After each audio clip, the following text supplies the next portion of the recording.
नमस्कार साथियों, हमारी YouTube चैनल तैयारी 24x7 में आपका स्वागत है।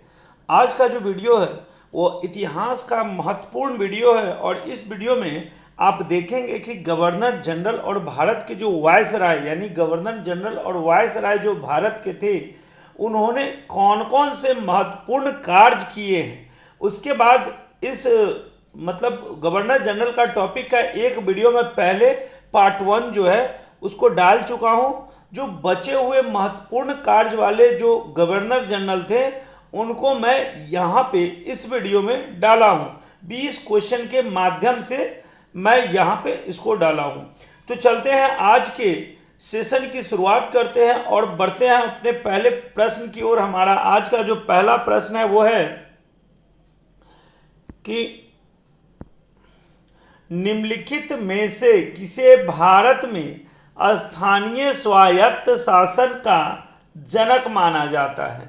ऑप्शन ए है हमारा लॉर्ड डलहौजी, ऑप्शन बी है लॉर्ड लिटन, ऑप्शन सी है हमारा लॉर्ड वेलेस्ली और ऑप्शन डी है लॉर्ड रिपन। तो देखिए 1882 ईस्वी में लॉर्ड रिपन ने स्थानीय स्वायत्त शासन का शुरुआत किया था, नींव रखा था और इसे लॉर्ड रिपन को स्थानीय स्वायत्त शासन का जनक भी माना जाता है। तो इसकी शुरुआत इन्होंने कब की थी? तो 1882 ईस्वी में की थी। उसके बाद हम चलते हैं अगले प्रश्न की ओर। हमारा अगला जो प्रश्न है वो है भारतीय पुरातत्व सर्वेक्षण की स्थापना किसके शासन काल में हुई थी? तो देखिए ऑप्शन ए है हमारा लॉर्ड डलहौजी, ऑप्शन बी है लॉर्ड कैनिंग, ऑप्शन सी है लॉर्ड कर्जन और ऑप्शन डी है हमारा लॉर्ड रिपन। तो भारतीय पुरातत्व सर्वेक्षण की स्थापना 1861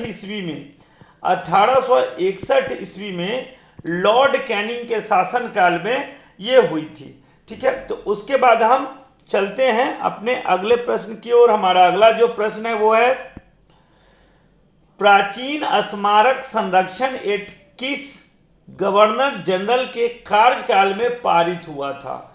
ऑप्शन ए है हमारा लॉर्ड डलहौजी, ऑप्शन बी है लॉर्ड लिटन, ऑप्शन सी है लॉर्ड कर्जन और ऑप्शन डी है लॉर्ड रिपन। तो देखिए प्राचीन स्मारक संरक्षण एक्ट जो था ना वो आपका 1904 ईस्वी में लॉर्ड कर्जन के शासनकाल में इसकी शुरुआत की गई थी। तो इसका सही उत्तर होगा लॉर्ड कर्जन। उसके बाद हम बढ़ते हैं अपने अगले प्रश्न की ओर। हमारा अगला जो प्रश्न है वो है भारत में लॉर्ड कर्जन के प्रशासन की तुलना औरंगजेब से किसने की थी? ऑप्शन ए है हमारा बाल गंगाधर तिलक, ऑप्शन बी है गोपाल कृष्ण गोखले, ऑप्शन सी है दादा भाई नौरोजी और ऑप्शन डी है हमारा एनी बेसेंट। तो देखिए भारत में जो आपका लॉर्ड कर्जन की प्रशासन की व्यवस्था औरंगजेब से यानी एक क्रूर शासक के रूप में की गई थी। तो ये गोपाल कृष्ण गोखले ने 1905 में सर्वेंट ऑफ इंडिया पुस्तक जो लिखा था उसमें इन्होंने बताया था कि गोपाल कृष्ण गोखले ने लॉर्ड कर्जन का प्रशासन का तुलना औरंगजेब से इन्होंने गोपाल कृष्ण गोखले ने की थी। उसके बाद हम चलते हैं अगले प्रश्न की ओर। हमारा अगला जो प्रश्न है किस गवर्नर जनरल ने रॉलेट एक्ट को निरस्त किया था? ऑप्शन ए है हमारा लॉर्ड कर्जन, ऑप्शन बी है लॉर्ड कैनिंग, ऑप्शन सी है लॉर्ड इरविन और ऑप्शन डी है लॉर्ड रीडिंग। तो इसका जो सही उत्तर होगा लॉर्ड रीडिंग ने 1922 ईस्वी में रॉलेट एक्ट को निरस्त किया था लॉर्ड रीडिंग ने।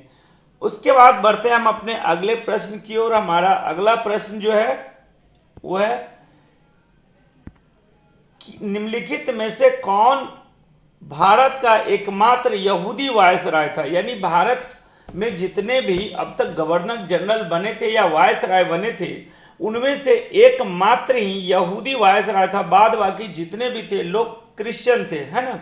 तो यहाँ पे जो ऑप्शन दिया हुआ है Lord Curzon, Lord Canning, Lord Irwin और लॉर्ड रीडिंग, तो लॉर्ड रीडिंग जो थे यही एकमात्र यहूदी वायसराय थे और इनका जो कार्यकाल था वो 1921 से 1926 तक इनका कार्यकाल था। इसको ध्यान में रखना है। उसके बाद चलते हैं अगले प्रश्न की ओर। हमारा अगला जो प्रश्न है वो है फूट डालो और राज करो की नीति किसने अपनाई थी? ऑप्शन ए है हमारा लॉर्ड कर्जन, ऑप्शन बी है लॉर्ड मिंटो, ऑप्शन सी है लॉर्ड इरविन और ऑप्शन डी में है हमारा ए और बी दोनों। तो देखिए, फूट डालो राज करो की नीति लॉर्ड कर्जन ने भी अपनाया था और लॉर्ड मिंटो ने भी अपनाया था। तो इसका जो सही उत्तर होगा ए और बी दोनों होगा। इसका सही उत्तर यही होगा। उसके बाद हम चलते हैं अपने अगले प्रश्न की ओर। हमारा अगला जो प्रश्न है वो है ब्रिटिश भारत की राजधानी का कलकत्ता से दिल्ली स्थानांतरण किसके शासन काल में क्रियान्वित हुआ था? ऑप्शन ए है हमारा लॉर्ड कर्जन, ऑप्शन बी है लॉर्ड मिंटो, ऑप्शन सी है हमारा लॉर्ड इरविन और ऑप्शन डी है लॉर्ड हार्डिंग। देखिए, लॉर्ड हार्डिंग द्वितीय जो था ना, इसी के शासन काल में 1911 ईस्वी में जो ब्रिटिश भारत की राजधानी कलकत्ता हुआ करती उसे दिल्ली स्थानांतरित किया गया था। किसके शासनकाल में? तो लॉर्ड हार्डिंग द्वितीय के शासनकाल में किया गया था। उसके बाद हम चलते हैं अगले प्रश्न की ओर। हमारा अगला जो प्रश्न है दिल्ली दरबार का आयोजन किसके शासनकाल में आयोजित हुआ था?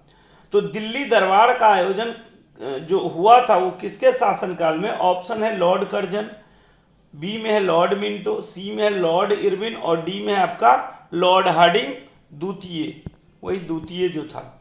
देखिए, दिल्ली दरबार का आयोजन जब जॉर्ज पंचम 1911 ईस्वी में आते हैं तो उसी समय दिल्ली दरबार का आयोजन होता है और उस समय लॉर्ड हार्डिंग जो थे ना, लॉर्ड हार्डिंग द्वितीय ही भारत में गवर्नर जनरल थे या वायसराय थे।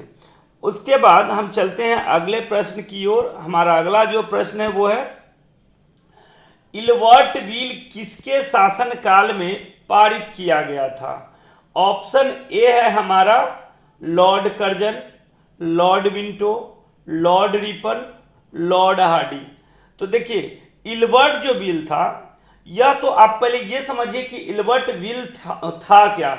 इल्बर्ट बिल ऐसा बिल था जो अश्वेत न्यायाधीश यानी भारत के जो न्यायाधीश थे, भारतीय मूल के जो न्यायाधीश थे, उनको यह पावर नहीं था कि जो श्वेत लोग हैं यानी यूरोपीय लोग हैं, ब्रिटिश मूल के लोग हैं, उन पर कार्रवाई या मुकदमा कर सके।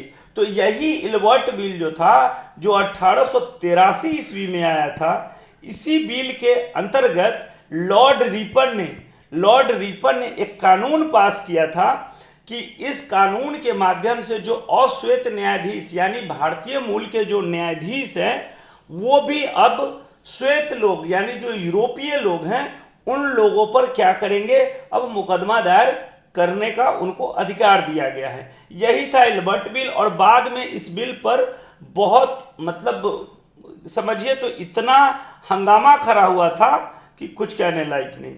उसके बाद हम चलते हैं अपने अगले प्रश्न की ओर। अगला जो हमारा प्रश्न होगा वो है भारतीय लोक सेवा का प्रवर्तन किसने किया था? ऑप्शन ए है हमारा लॉर्ड कॉर्नवालिस, बी में है लॉर्ड मिंटो, ऑप्शन सी में है लॉर्ड रिपन और ऑप्शन डी में है वॉरेन हेस्टिंग्स। तो देखिए, भारतीय लोक सेवा प्रवर्तन जो है, इसका जो प्रवर्तन करने का श्रेय दिया जाता है वो वॉरेन हेस्टिंग्स को दिया जाता है, जबकि लॉर्ड कॉर्नवालिस को इसका आधुनिकीकरण, लॉर्ड कॉर्नवालिस जो ये हैं, इनका आधुनिकीकरण, भारतीय लोक सेवा का जो आधुनिकीकरण किया गया था वो लॉर्ड कॉर्नवालिस के द्वारा, लेकिन प्रवर्तन जो किया गया था वो वॉरेन हेस्टिंग्स के द्वारा किया गया था। तो इसका सही उत्तर क्या हो जाएगा? वॉरेन हेस्टिंग्स हो जाएगा। उसके बाद हम चलते हैं अगले प्रश्न की ओर। हमारा अगला जो प्रश्न है वो है James Andrews brown Ramsay Bharat के किस गवर्नर जनरल का वास्तविक नाम था? ऑप्शन ए है हमारा लॉर्ड कॉर्नवालिस, ऑप्शन बी में है लॉर्ड डलहौजी, ऑप्शन सी में है लॉर्ड रिपन और ऑप्शन डी में है लॉर्ड हार्डिंग। तो देखिए, जेम्स एंड्रयूज ब्राउन रैमजे जो था, यह लॉर्ड डलहौजी का वास्तविक नाम था। भारत में आने से पहले इनका जो वास्तविक नाम था वो Lord James Andrews brown Ramsay था, लेकिन जब ये भारत में गवर्नर जनरल बन के आते हैं तो इनका नाम लॉर्ड डलहौजी होता है। ये सही उत्तर क्या हो जाएगा? लॉर्ड डलहौजी। उसके बाद हम चलते हैं अगले प्रश्न की ओर। हमारा अगला जो प्रश्न है, रैयतवाड़ी व्यवस्था सर्वप्रथम भारत के किस क्षेत्र में शुरू की गई थी? ऑप्शन ए है हमारा बम्बई, ऑप्शन बी में मद्रास, ऑप्शन सी में कलकत्ता और ऑप्शन डी में है मध्य भारत। तो देखिए, रैयतवाड़ी व्यवस्था जो है ना, वो भारत में सबसे बड़े भूभाग, लगभग ये जो है 51% भूभाग, वो 51% कौन? तो ब्रिटिश भारत का जो क्षेत्र था, उन क्षेत्रों में 51% भूभाग पर रैयतवाड़ी व्यवस्था काम कर रही थी। तो देखिए, रैयतवाड़ी व्यवस्था ये सर्वप्रथम मद्रास के क्षेत्र में इसकी शुरुआत की गई थी। उसके बाद हम चलते हैं अपने अगले प्रश्न की ओर। हमारा अगला जो प्रश्न है वो है, रैयतवाड़ी व्यवस्था की शुरुआत किसने की थी? ऑप्शन ए है हमारा टॉमस मुनरो, ऑप्शन बी है हमारा कैप्टन रीड, ऑप्शन सी है जॉन मैकेंजी और ऑप्शन डी है ए और बी। तो रैयतवाड़ी व्यवस्था की शुरुआत टॉमस मुनरो और कैप्टन रीड, ये दोनों मिलकर मद्रास के क्षेत्र में इसकी शुरुआत किए थे। तो इसका सही उत्तर होगा ए और बी, दोनों होगा। उसके बाद हम चलते हैं अगले प्रश्न की ओर। हमारा अगला जो प्रश्न है वो है, इस्तमरारी बंदोबस्त किसने लागू किया था? इस्तमरारी बंदोबस्त किसने लागू किया था और बाद में यही बंदोबस्त जो है ना, आपको अस्थाई बंदोबस्त, परमानेंट सेटलमेंट के नाम से जाना जाने लगा। ऑप्शन ए है हमारा टॉमस मुनरो, ऑप्शन बी है कैप्टन रीड, ऑप्शन सी है जॉन मैकेंजी और ऑप्शन डी है लॉर्ड कॉर्नवालिस। तो लॉर्ड कॉर्नवालिस ने इस्तमरारी बंदोबस्त की शुरुआत किया था। उसके बाद हम चलते हैं अपने अगले प्रश्न की ओर। हमारा अगला जो प्रश्न है वो है, महलवारी व्यवस्था की शुरुआत किसने की थी? ऑप्शन ए है टॉमस मुनरो, ऑप्शन बी है हमारा कैप्टन रीड, ऑप्शन सी है हमारा होल्ट मैकेंजी और ऑप्शन डी है लॉर्ड कॉर्नवालिस। तो देखिए, महलवारी व्यवस्था की शुरुआत होल्ट मैकेंजी द्वारा 1822 में इसकी शुरुआत की गई थी। होल्ट मैकेंजी द्वारा 1822 में इसकी शुरुआत की गई थी और यह जो है ना, यह मतलब उत्तर भारत के क्षेत्रों में इसकी शुरुआत हुई थी। जो लगभग आप कहिए तो जो महलवारी व्यवस्था था, वो ब्रिटिश भारत का लगभग 30% भूभाग पर, 30% भूभाग पर महलवारी व्यवस्था चल रही थी। 51 पर आपका रैयतवाड़ी और 19% पर आपका अस्थाई बंदोबस्त चल रहा था। इसको भी ध्यान में रखना है। उसके बाद हम चलते हैं अगले प्रश्न की ओर। हमारा अगला जो प्रश्न है, महलवारी व्यवस्था ब्रिटिश भारत के किस क्षेत्र में शुरुआत की गई थी? ऑप्शन ए है हमारा उत्तर पश्चिम प्रांत, बम्बई, ऑप्शन सी में है मद्रास और ऑप्शन डी में है बंगाल। तो देखिए, महलवारी व्यवस्था जो है ना, इसकी शुरुआत मैंने बताया कि 1922 ईस्वी में किया गया था और यह जो है उत्तर पश्चिम प्रांत साथ साथ पंजाब के भी क्षेत्र में इसकी शुरुआत की गई थी। तो इसका सही उत्तर यही होगा, उत्तर पश्चिम पंजाब और प्रांत और पंजाब।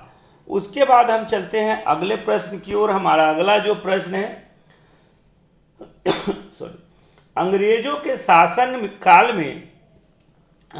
शासन काल में भारत में आर्थिक दोहन के सिद्धांत को किसने प्रतिपादित किया था? ऑप्शन ए है हमारा दादा भाई नौरोजी, बी में है गोपाल कृष्ण गोखले, सी में है बाल गंगाधर तिलक और डी में है जयप्रकाश नारायण।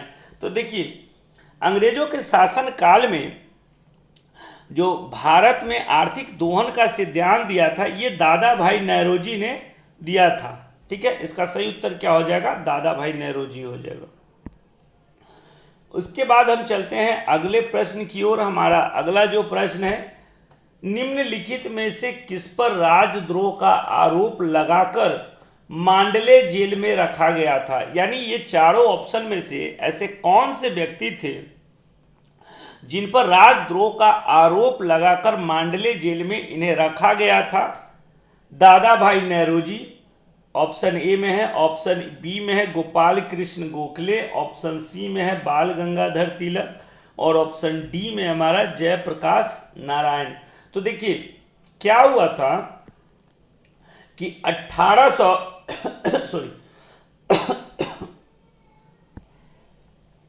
1908